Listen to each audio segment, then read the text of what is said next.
It's recording. Okay, cool. I'm good. Okay. Need a water or anything? Nope. Thanks. Hey there, everyone. This is Dr. Shelby Tinney. I'm one of the internal medicine residents at Freeman, and I'm going to be talking to you guys today on just a little bit of a review over some cardiology, as well as a little bit of a review on some pulmonology as well. So before we get started here, I wanted to present a patient to you guys. So here we have a 72-year-old female. She presents to EMS with the chief complaint of the shortness of breath for the past 2 hours. She has not been ill recently and has never smoked. Her blood pressure is 238 over 116. Respiratory rate is 22. Pulse is 116 and irregular, and temperature is 98.8. And her O2 saturation is 87% on room air. On physical exam, she has diffuse wheezing, JVD, 2+ pitting edema in her bilateral lower extremities. Her home medications include Lasix and digoxin, and her past medical history is significant for myocardial infarction with 2 stents and congestive heart failure. She also admits to noncompliance with her physician's recommended low-sodium diet. So what do you guys think here? Do we have CHF versus COPD exacerbation? So if you notice, with the positive JVD as well as the pitting edema on her bilateral lower extremities, we'd say she probably has pretty severe pulmonary edema as well. But some conflicting information with that is we heard wheezing on physical exam. So why did we hear that wheezing when we would have expected to hear crackles? So when the alveoli are partially filled with fluid, bubbles will form, which will give us the sounds that we hear that sound like crackles or what we call ralls. When the alveoli are completely filled with fluid, the fluid has no other place to go, and so the bronchi become swollen and constricted. Therefore, we hear wheezing. So the wheezing that we hear in a CHF patient is known as cardiac asthma. So the goals of my lecture today are going to be distinguishing between congestive heart failure and COPD, reviewing the classes of heart failure, a little bit of an overview on what an LVAD is, and then we'll discuss a little bit on acute coronary syndrome as well as another cardiac emergency. So to start with congestive heart failure, this is a clinical syndrome in which the heart fails to pump blood at the rate required by the metabolizing tissues, or in which the heart can do so only when an elevation in filling pressure. The heart's inability to pump a sufficient amount of blood to meet the needs of the body's tissues may be a result of insufficient or defective cardiac filling and or impaired contraction and emptying. So when the heart is failing, we have compensatory mechanisms which increase blood volume as well as the cardiac filling pressure, increase heart rate, and increase in cardiac muscle mass. These measures all occur to maintain the pumping function of the heart and to cause a redistribution of blood flow. So despite these compensatory mechanisms, the ability of the heart to contract and relax declines progressively over time, which will eventually lead to the patient developing heart failure. So the 4 basic mechanisms of heart failure include increased blood volume, and with that we have excess preload. With increased resistance to blood flow, we'll have excessive afterload, decreased contractility of the heart, and decreased filling. All 4 of these mechanisms are eventually what will lead to heart failure. So here we have just kind of a little cycle that we can use as a reference to see how heart failure will occur over time. So we have the heart. We get injury to the myocardiocytes, either through coronary artery disease, hypertension, valvular disease like aortic stenosis. And initially, we'll get a fall in the left ventricular performance and an increase in wall stress. And when that occurs, then we get an activation of the renin-angiotensin syndrome in our sympathetic nervous system. And when we have these activate, we start seeing remodeling of the heart wall and progressive worsening of LV function. When we see this, the patient will have an increased morbidity and mortality. They're at an increased risk of developing arrhythmias, and their heart just fails as a pump overall. On the other side of this, we have peripheral vasoconstriction and sodium retention, which are 2 other effects of the activation of the RAS system in the sympathetic nervous system, and this is where we get our heart failure symptoms such as edema, shortness of breath, chest congestion, and fatigue, and dyspnea with activity. So like we talked about, causes of heart failure can be caused by disease of the myocardium, pericardium, endocardium, any part of the heart muscles, the heart valves, heart vessels, or by other metabolic disorders such as diabetes. So examples that can lead to eventual heart failure are ischemic heart disease, valvular disease, cardiomyopathy, hypertension, diabetes, and then arrhythmias and other conduction system abnormalities. So to categorize heart failure, we base it on their left ventricular ejection fraction. So when we say the patient has heart failure with reduced ejection fraction, their EF is going to be less than or equal to 40%. When this happens, they have what we call systolic heart failure.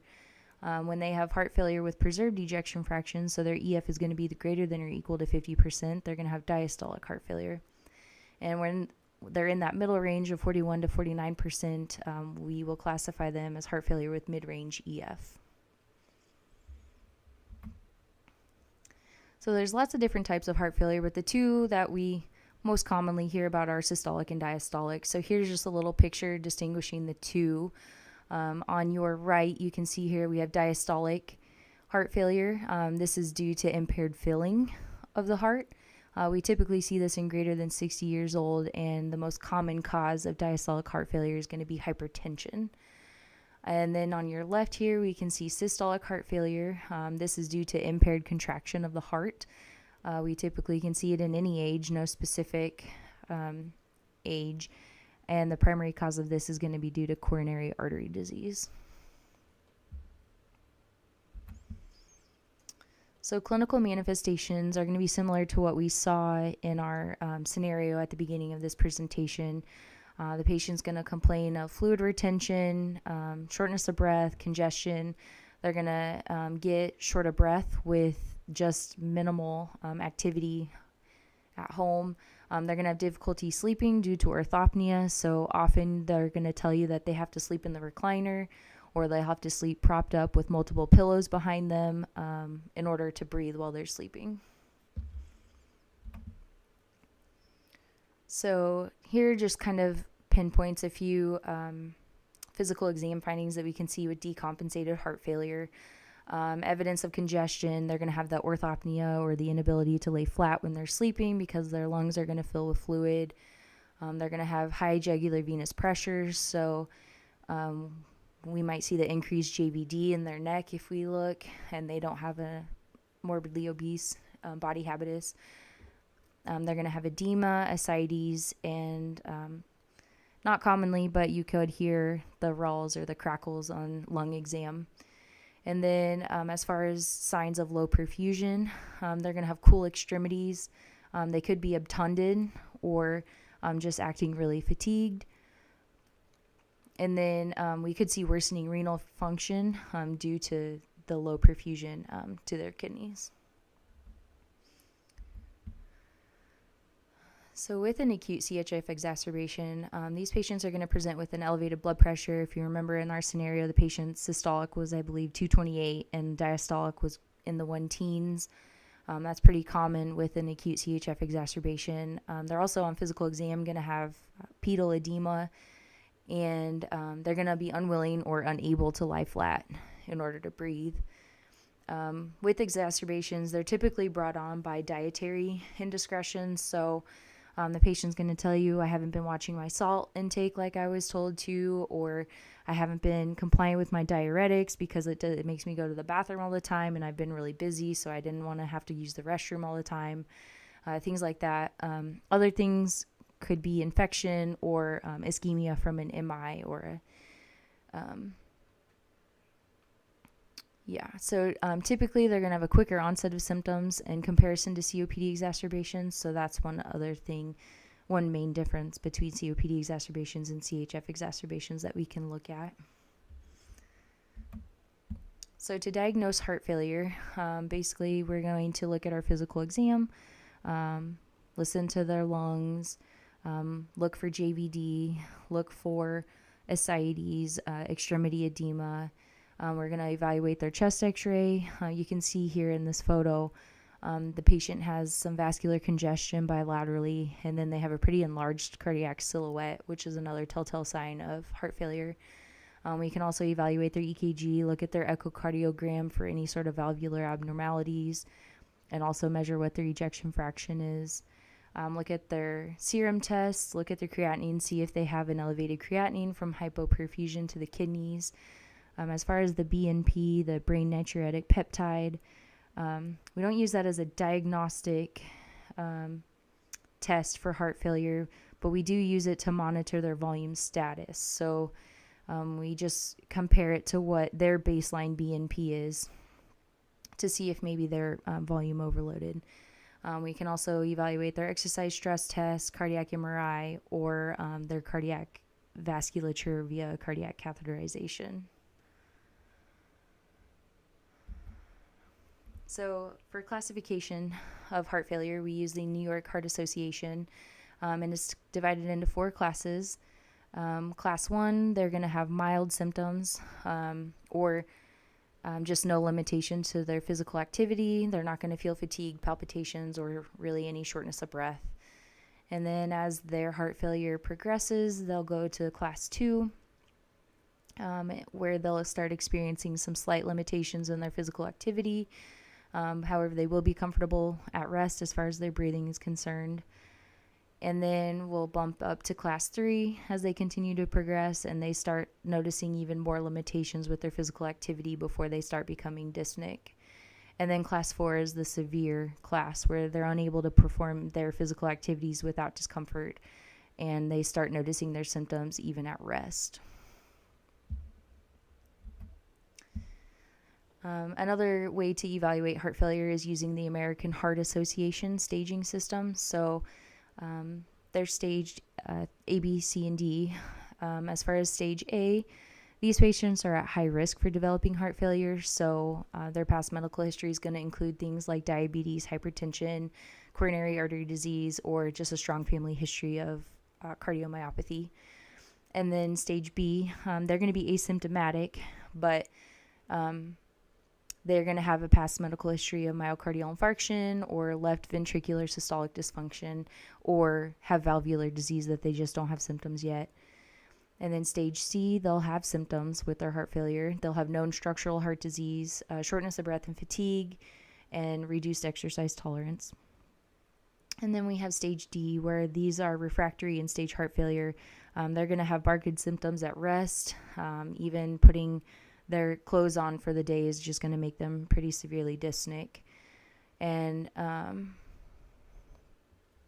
we look at these staging systems to evaluate how we're going to treat these patients. So those in stage A that are high risk, we're going to optimize their medical therapy with having them on aspirin, ACE inhibitors, statins, beta blockers, and keeping their diabetes well controlled. In stage B, we're going to use all those medications above, but also evaluate them for ICD placement if they have systolic dysfunction. And then for stage C, we're going to add the cardiac resynchronization therapy. So if they have a widened QRS or a left ventricular ejection fraction less than 35%, they're going to be evaluated for a biventricular pacemaker. Placing that pacemaker can help improve the heart's rhythm and symptoms associated with any arrhythmias they may be at risk for having. And then stage D, we'll do all of the things that we'd stated above for the other classes, but this also will include the addition of being evaluated for LVAD placement, which we'll talk about in a minute. So as far as the goals of therapy for congestive heart failure, we need to identify and correct any underlying conditions that could be causing their heart failure, see if there's anything reversible. You want to eliminate any precipitating causes, educate them on their lifestyle modifications, such as their sodium intake, their water intake, things like that. Other daily monitoring that they can do is monitor their daily weights And if they start noticing that 2 to 3 days in a row they've gone up by a couple of pounds every day, then they can take their diuretics to help with that fluid overload. Other things is having them follow up with the cardiac rehab routinely, and then evaluating them for devices such as the biventricular pacemaker, ICDs, or LVADs. And then if we're at the end stage of their heart disease and they would like to direct their care or the focus of their care on maximizing their quality rather than the quantity, then we can talk about palliative care with these patients. So I mentioned an LVAD earlier, which most of you probably have seen them on patients, but for those of you that aren't too familiar, I just want to do a little overview on them. So this is a left ventricular assist device, and here's a little picture here showing a man with an LVAD. You can see he's got the control unit down near his lower abdomen, and then the 2 battery packs on either of his sides, and then the connections to his heart is one line is connected to his left ventricle, and then the other line is connected to the aorta. And this contraction acts as basically the heart when the heart can't function like it normally should. So normally our left ventricle is going to pump blood to the aorta. However, with severe heart failure, that's obviously not occurring. So the LVAD is used to pump oxygen-rich blood from the left ventricle to the aorta. So we can use these devices for short term in patients who are awaiting heart transplant, or on the other end of that, we can use this as long-term treatment for early stages of heart failure that aren't going to be able to get a heart transplant. So things to watch out for with LVADs. If you have patients that are having difficulties with these, we need to contact the coordinator for their LVAD as soon as possible, make them aware that we're having troubles with the LVAD. And then obviously we need to do our physical exams. So these patients may or may not have a palpable pulse, so you need to listen over their heart to see if you can hear the machine working, and then evaluate their mental status, look at their skin, look at the skin color, feel the skin temperature, make sure that they appear to be perfusing well or not. And then the machine will have some sort of indication that if they do have poor perfusion, that there's low flow. Potential problems that we can see in patients with LVAD include that poor perfusion like we talked about. So the patient may need a fluid bolus, or they may even need pressor support if we suspect that they have markedly reduced afterload. Other potential problems with an LVAD include pump thrombosis. So if the LVAD is working hard, but the monitor is saying that there's low flow, we can do a bedside echo on the patient and see if they have dilated ventricles and low mean arterial pressure. These could indicate that they have pump thrombosis. Other problems are the machine just not running because of low batteries or dead batteries, or disconnected lines, things like that.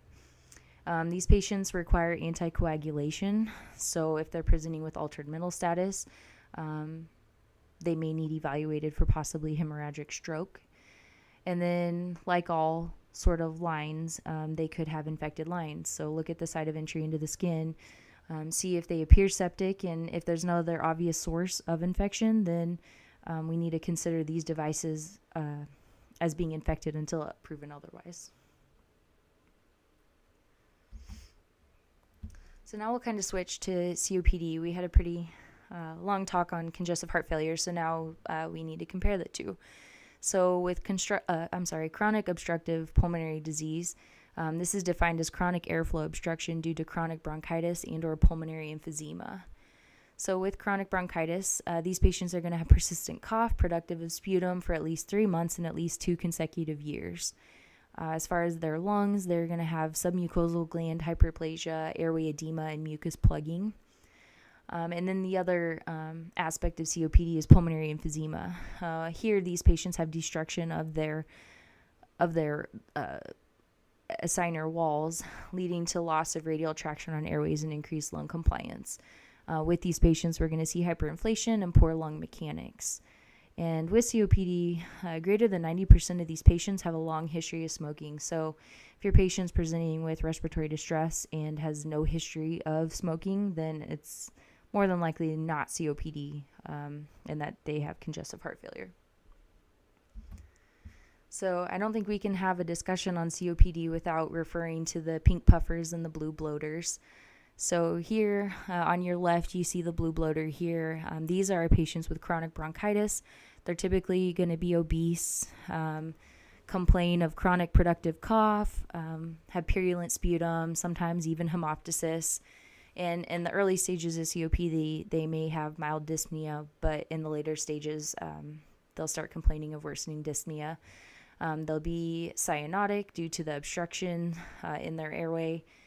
And we could see peripheral edema due to cor pulmonale, which is right-sided heart failure due to pulmonary hypertension, which is a complication of COPD.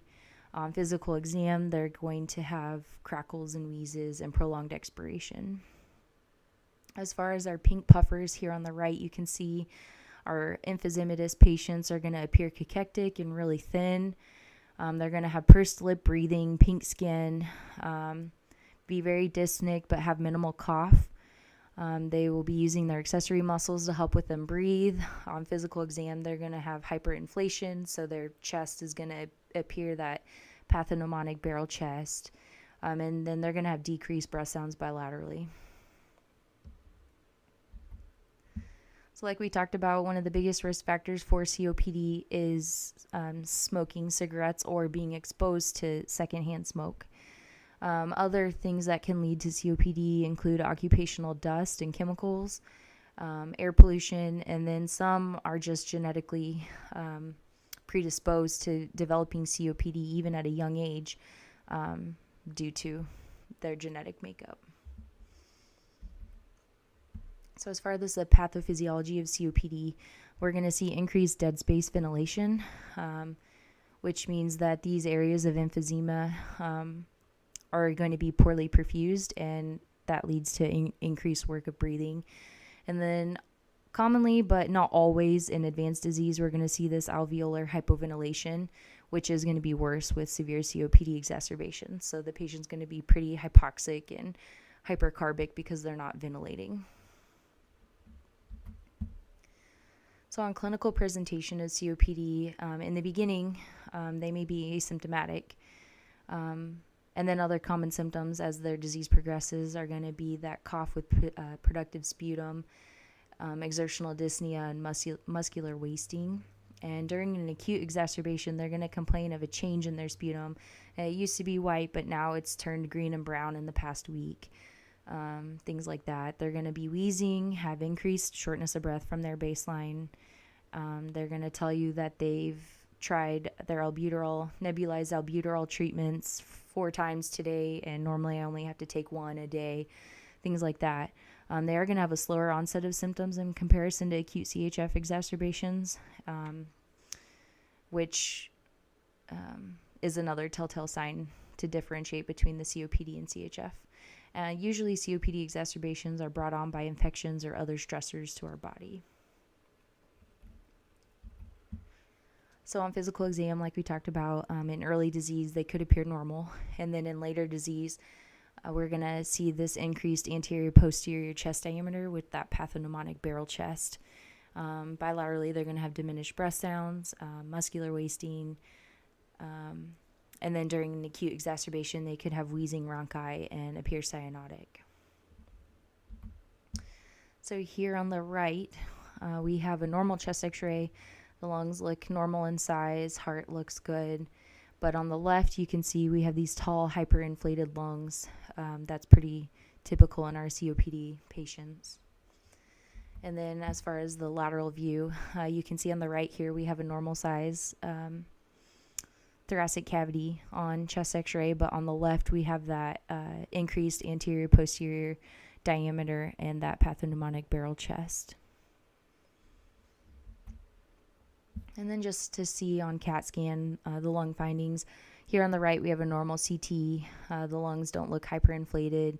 They look normal in size. And then on the left we have these hyperinflated lungs with decreased lung markings and you can tell these lungs are way increased in size due to their COPD.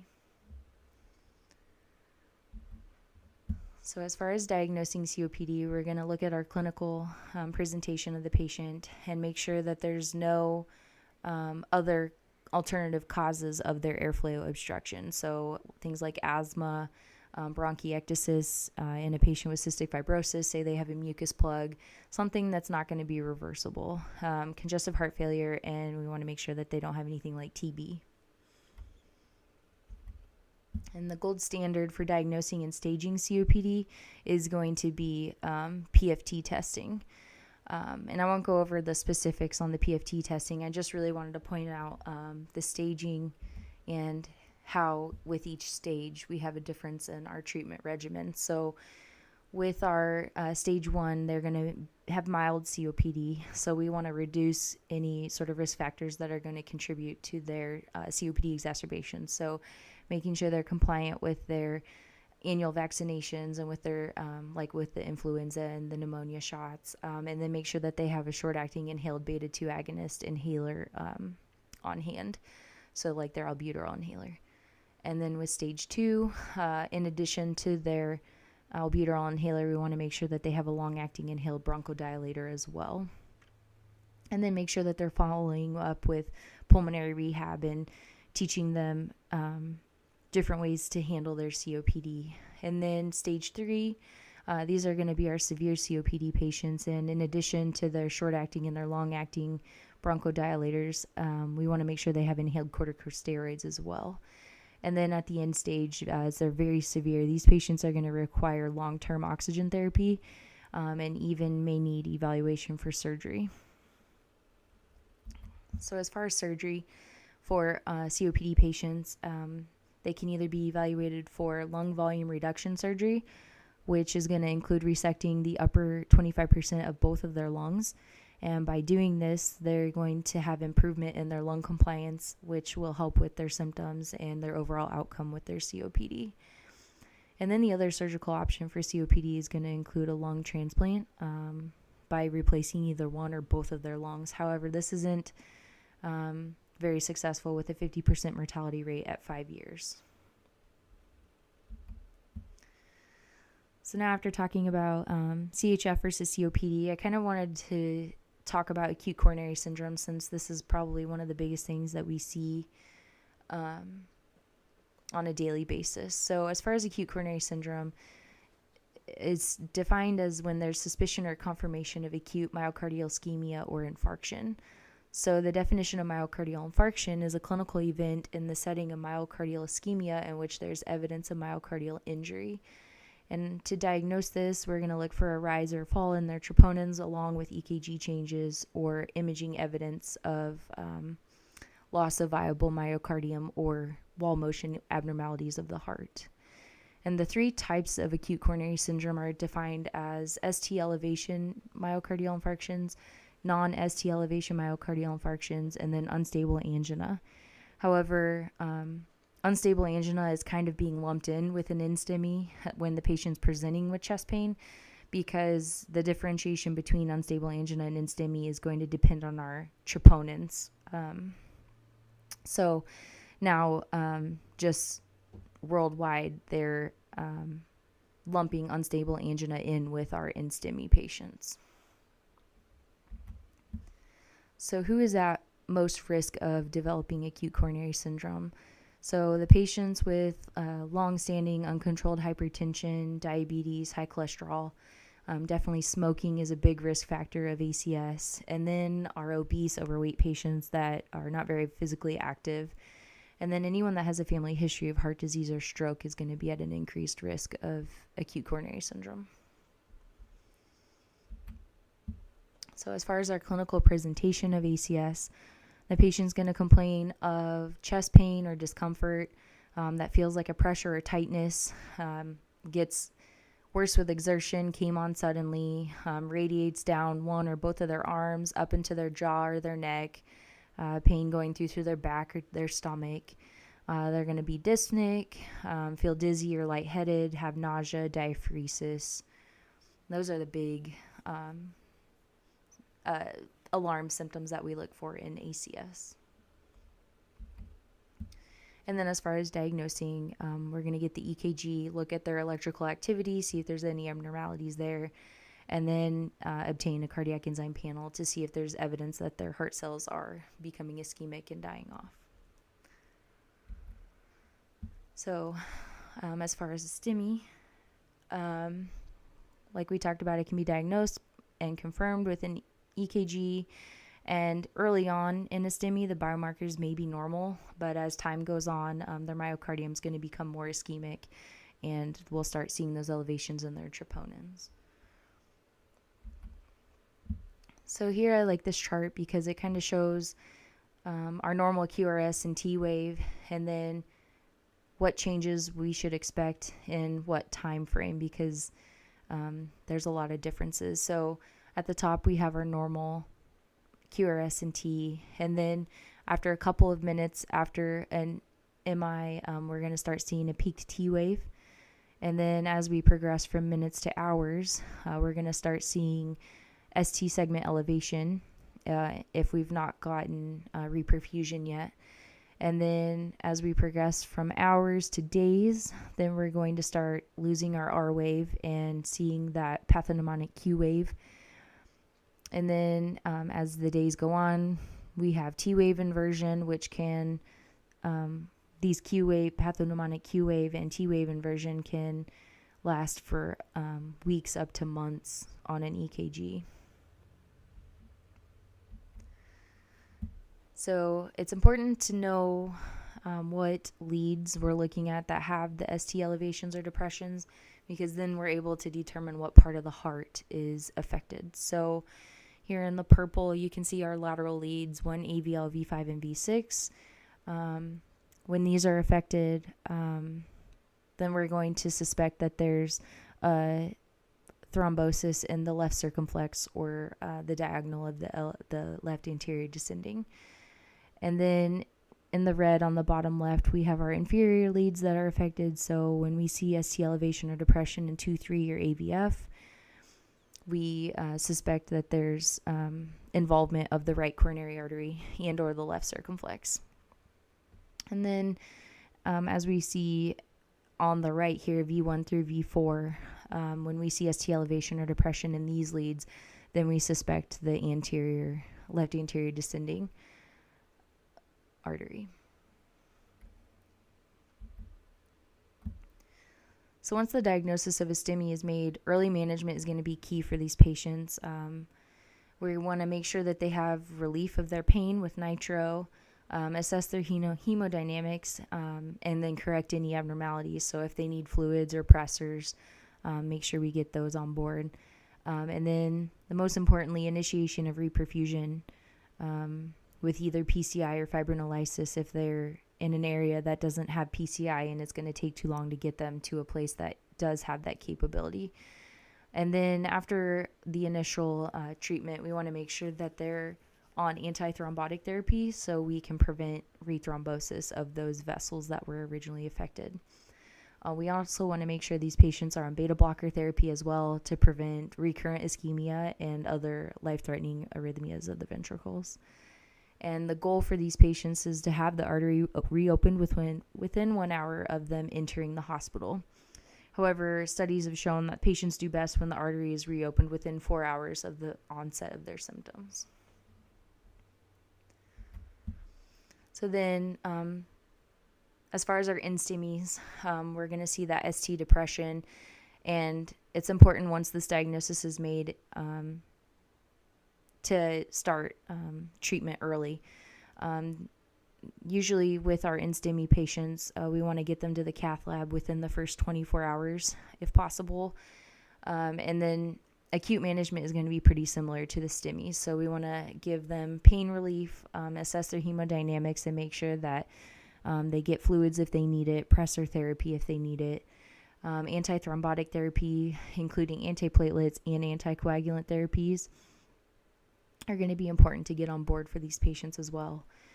And then we want to make sure that they're also on that beta blocker to prevent recurrent ischemia or any ventricular arrhythmias.